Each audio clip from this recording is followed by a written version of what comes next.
Waħda mill-ħolmiet l-aktar komuni fost it-tfal hija dik li meta jikbru jsiru pumpiera tal-protezzjoni ċivili. Ħolma li probabbilment toriġina minn programm televiżiv tant għal-qalb l-istess tfal. Matul il-jum tas-sebt it-tfal u l-familji Maltin kellhom l-opportunità li jesperjenzaw ftit mill-ħajja tal-istess pumpiera idoli tagħhom hekk kif l-istazzjon tat-tifi tan-nar ta' Ħalfar fetaħ il-bibien tiegħu f'Open Weekend b'differenza. Din l-attività saret brabta mal-attivitajiet tal-ġimgħa dedikata lis-servizz pubbliku mill-Uffiċċju tas-Segretarju Permanenti Ewlieni fih dan l-Uffiċċju tal-Prim Ministru.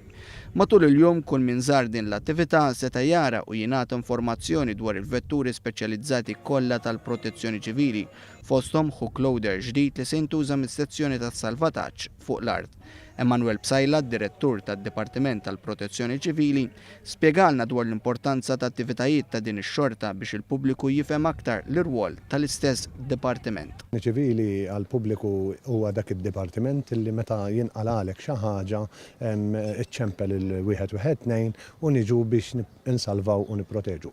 Aħna l-iktar li nisqu huwa fuq il-prevenzjoni, kif wieħed jeduka ruħu ħalli aċċident jevitaħu. Matul il-ġurnata saru wkoll numru ta' simulazzjonijiet fosthom ta' salvataġġ bil-ħbula fejn numru ta' uffiċjal tas-salvataġġ deru jiddendlu ma' struttura tal-ħadid sabiex iniżlu persuna li soffriet xi ġrieħi.